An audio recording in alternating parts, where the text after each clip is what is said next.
Welcome back to the Corporate Refugee podcast, where we explore the real stories and strategies behind leaving corporate life and designing freedom through structured entrepreneurship.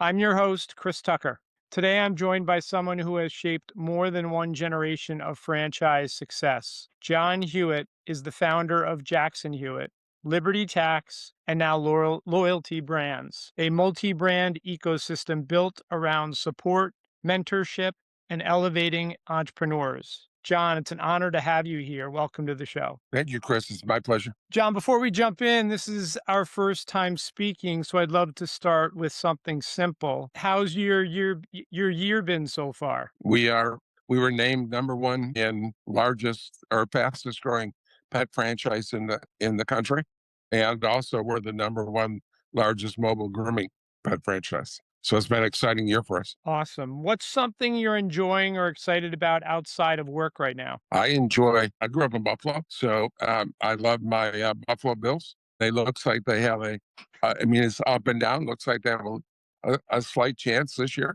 for the first Super Bowl. Yeah, that would be amazing. I would love that. I'm a New York guy myself, and it's pretty pathetic the other New York teams we have in the NFL They're amongst the five worst in the league. consistently. So let's rewind a bit and talk about how your journey began. What was the early spark before Jackson Hewitt that made you believe you could build something big? It was always my dad. My dad was a frustrated entrepreneur. I was born when he was a freshman at Michigan State, and he had three children before he graduated. So he could never afford to go out and become an entrepreneur. And he he got me when I was at the University of Buffalo. I was studying to be a mathematician, and I don't even know what a mathematician would do. But he called up H&R Block and said, "We'd like to buy a franchise." And they said, "Well, as a matter of fact, we're going to put a company store in your city where you're looking to franchise.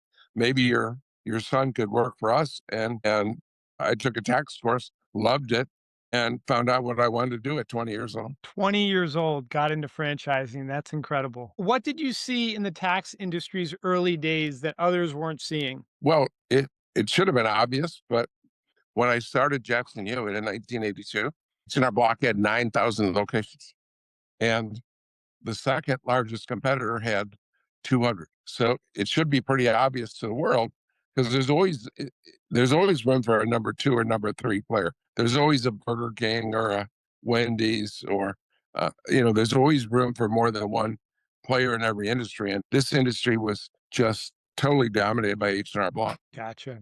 You've built multiple national brands. What do you feel you've truly mastered? The ability to change people's lives and find the right people. And when you bring on new franchisees, it's not about selling them something.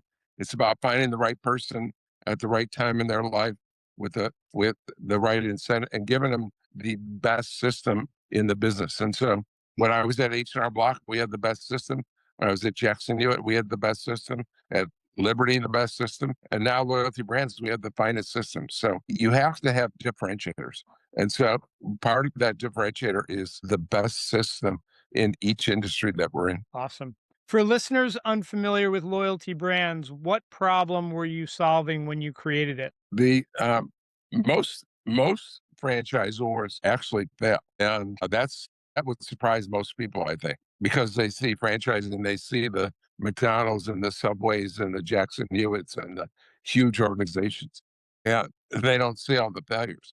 But we're solving the problem of helping entrepreneurs who didn't have the capability, capacity, training, and education to become franchisors, helping them navigate to change and learn how to be a franchisor.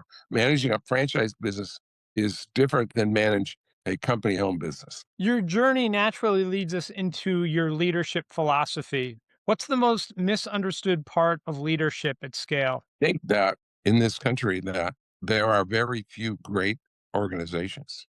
When I get in front of a group of people, I ask them, can we all agree on great national service companies or that provide great service? And in a group of 20 or 25 or 30 people, they'll throw out some names, and Very few of them stick. Someone won't raise their hand and say, no, I don't agree on that. So there are very few world-class service organizations.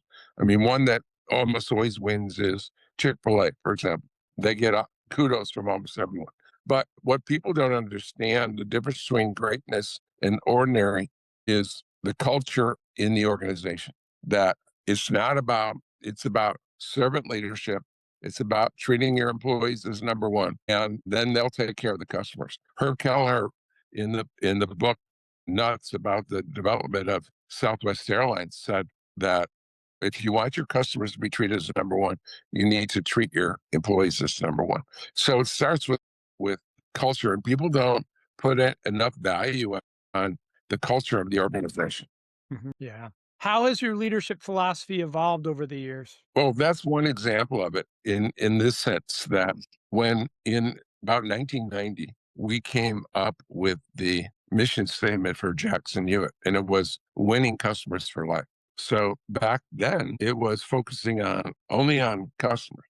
And then along as we learned and gained experience, we learned that, as I just said, you have to treat your employees right if they're going to treat the customers right. So our mission statement today is having fun. And I think on Monday morning, if you're going to work and you're not looking forward to it, you've gone to the wrong place, Hmm. and improving lives. And that's how we evaluate it. So a lot of other companies, virtually everyone else, values customer service in a different way that I evaluate it. There was Stan Phelps, a great author, wrote. He said, when you come to a meeting, let's say it's a 5 o'clock meeting, either are early or late. You rarely arrive exactly at 5 o'clock. Hmm. And so he said, in the same manner, you rarely meet a customer's expectations. You either exceed them or fail to meet them. And so we evaluate our service in the percentage of customers that we exceed their expectations. And we do one thing that almost no one does. We call them up and ask.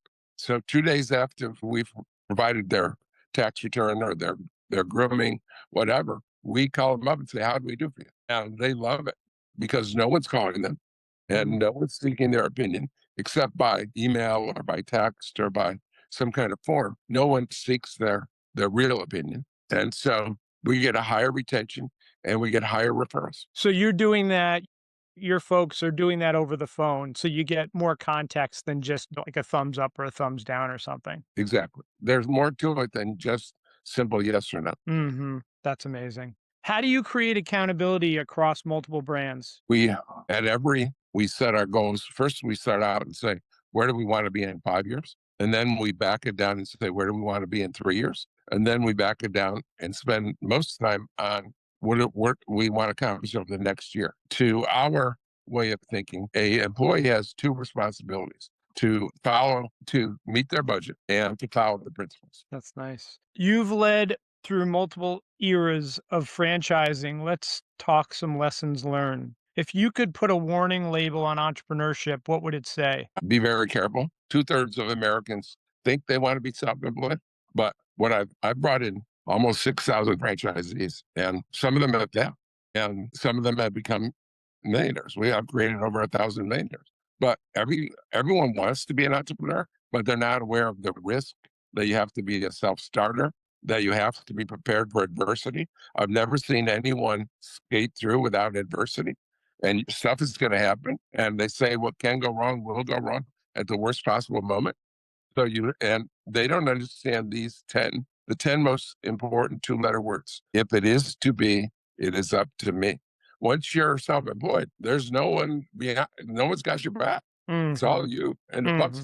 the buck stops there. Do you guys have tools and systems to screen for candidates that are gonna be a good fit? We mostly use our experience. As I said, I brought in 6,000 people, and everyone that comes into the system has to be run by me, run through me. And everyone, as we train them to bring the new people in, the first thing we look for are you meant to be?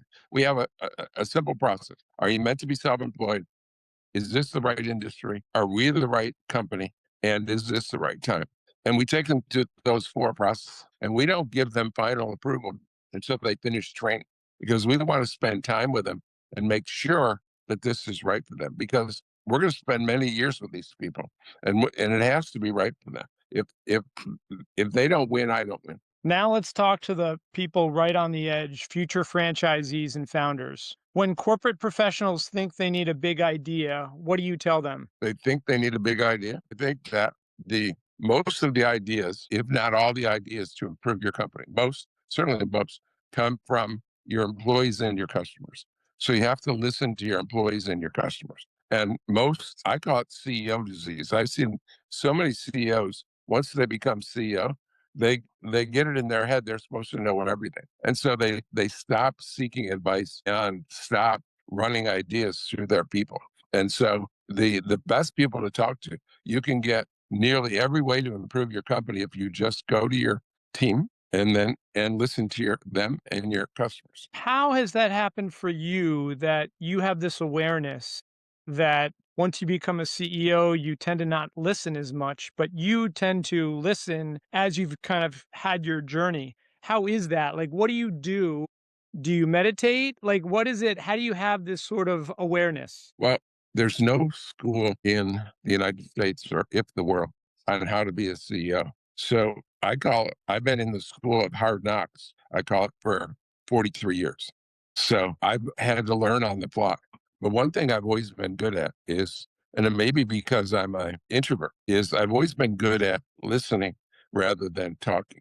And so it starts with my discernment, my interest in what they're saying, and I do not shut off anyone. I let everyone speak up.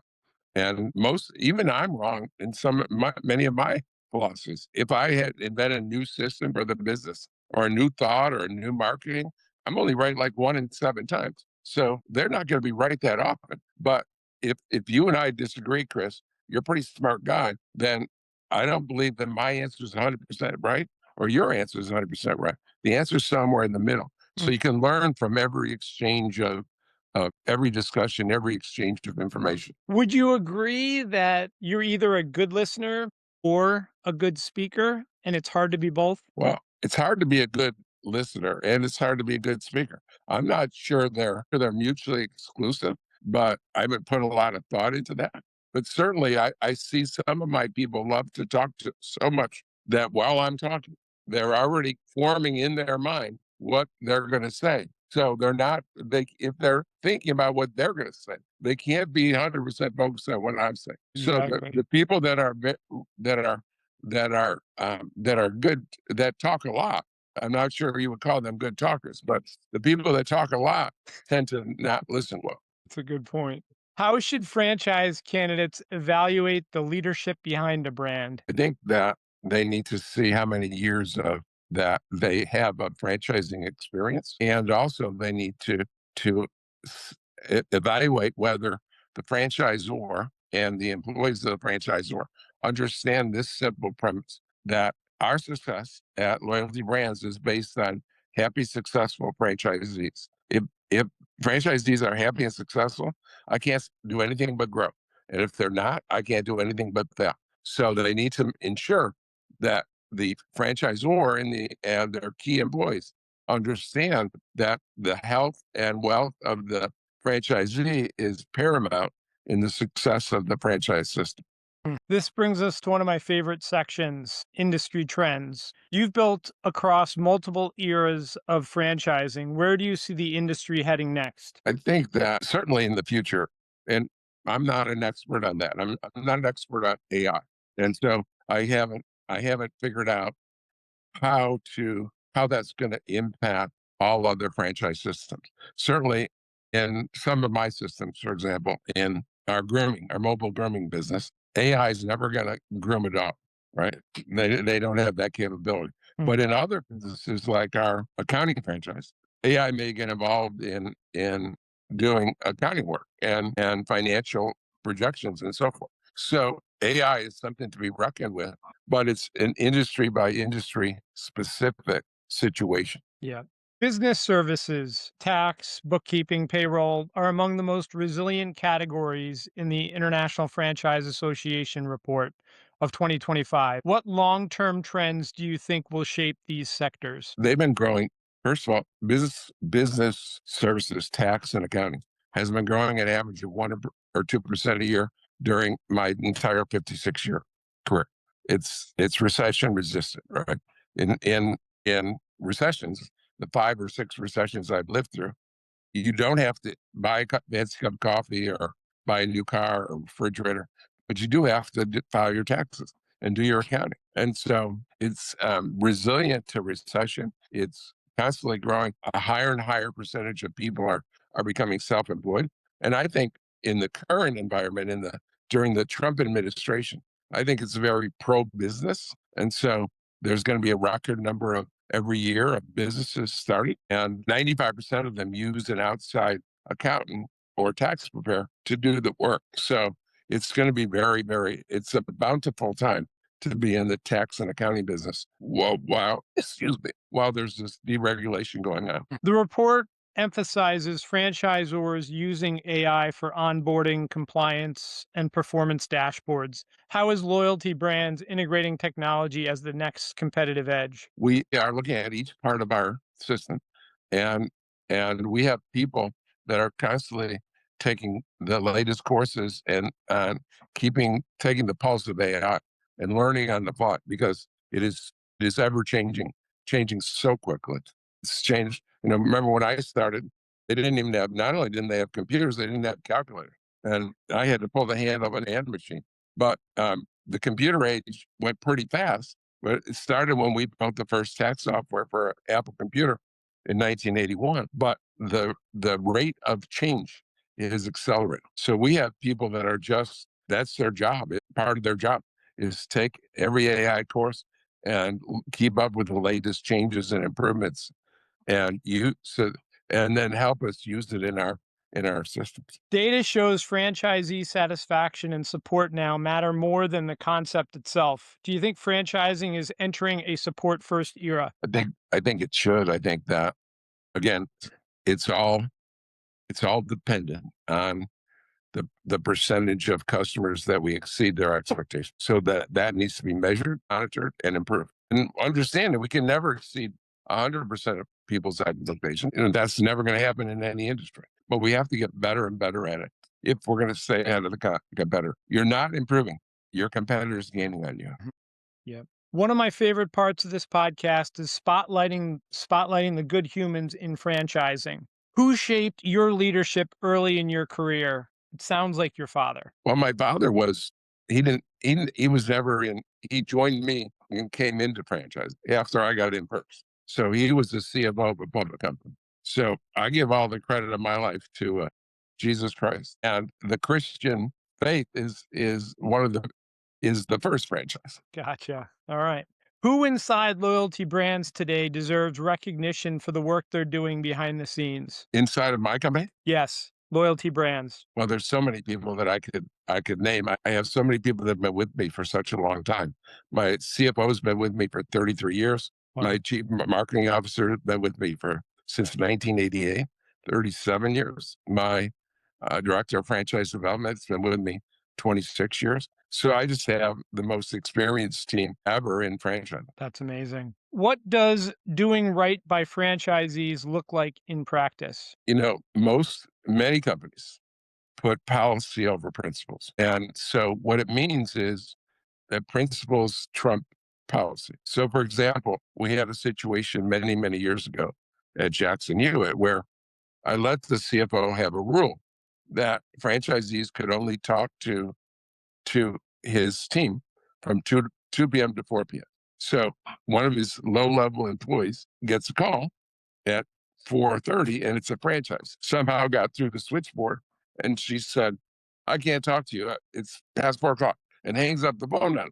And so she got a principal violation because the policy, of course, is 2 to 4, but the goal, the principle of our company, is happy, successful franchisees. And so if they come into conflict, the principle outweighs the policy. You Hmm. do not use the policy to kill the principles of our organization. Yeah, that's good. Whose work in the industry inspires you today? I'm not easily inspired, so I would say that I'm one of the organizations that I belong to is one of the best organizations in any industry or any in corporate America is the International Franchise Association. So they've done a good job of supporting franchising for over 50 years. And so during most of my lifetime in franchising. So I admire the work that they do and continue to do, both in with franchising and in front of Congress and legislation and so forth in being an advocate for small business. Mm, all right. As we look forward, you've built more than most founders could dream of. What's the next chapter for you? The continue to grow. We have we have uh, at Jackson Hewitt, we got to 6,000 locations. Liberty Tax, we got to 4,000. We're already up to 1,000, and our goal in 5 years is to have 10,000 here at Loyalty Brands. That's amazing. Are there any new industries or models you're excited about exploring? Everything pet. We Everything just pet. everything pet. We just acquired a business a month and a half ago called Hike Doggy, where you have a bus, you pick up 12 dogs, and then you take them to a park and you run them, then you clean them and you put them on the bus and take them home. And I'm excited about that. Are you a pet lover? I don't have pets. I travel an average of 2 or 3 days a week. Certainly wouldn't be fair. And I Mhm, live by myself, so it mhm. wouldn't be fair for me to have a pet. I like to say I'm not a people person and I'm a dog person. You know, more and more of America is like that. Well, young people, 20s, 30s, and 40s, are having pets versus having children. And Mhm. even over the last 3 or 4 years, the rate of marriage has slowed down. People are getting married at an older age. And one of the reasons is they love their pets. And when we survey our customers that have both children and pets, Mm. 2/3 of them say they like the pets better than their children. All right, let's close with something fun. Morning person or night owl? I can't stay awake at night anymore. So I've changed. 50 years ago, I was a night person. Now, as soon as I wake up, my mind's racing. I'm off to the races. One book every entrepreneur should read. Anything by Dale Carnegie. Your superpower in business. The ability to convince everyone to follow in my vision. So, my customers, my employees, my stockholders, investors, vendors, everyone need to have a vision that's foreseeable, and then you need to get everyone aligned and to buy into that vision. Best advice you've ever received. Wow, that's very, very hard. But here's the best advice I will give. So maybe the best I receive, right, is find something you'd love to do, work hard, persevere. So Er, I received that at some point. mm, So I'll have to say that's my mantra. okay. Worst advice you ignored and you're glad you did. Wow. The worst advice that I didn't take. My observation in life is that everyone around you will try to hold you back, will try to keep you from being all you can be. You can't do that. In life, there's an author that wrote about this, and she calls it the age of bliss. Until you're 6 or 7 or 8 years old, you think you can do everything. And so, but everyone around you beats you down. Your Mhm. teachers, your parents, your friends, your enemies. You can't do that. You can't be Superman. You can't be president of the United States. You can't be the superstar baseball player. You can't be on the New York Yankees. And so everyone beats you down. And so what I realized, Chris, is that one of the differences that between me and everyone else is they never beat me down. So when I was a kid, 6, 7, 8 years old, they never got me out of that age of bliss. I always thought I could do everything. Anything I anything I put my mind to, I thought I could achieve. Who is that author? Which author? The author, like you were referring to the Age of Yeah, Bliss. yeah. Oh, it's Kathy Lee Gifford, I think. Kathy Lee Gifford. It's Okay. a chapter in one of her books. Okay. Cool. One non-negotiable in your daily routine. Coffee. All right. Well, this has been incredible. Thank you so much. For listeners who want to learn more about you, loyalty brands, or opportunities in your ecosystem, where's the best place to connect? LoyaltyBrands.com. Well, thank you, John, for joining us. And thanks for everyone for listening. We'll see you next time on the Corporate Refugee podcast. Thank you, Chris.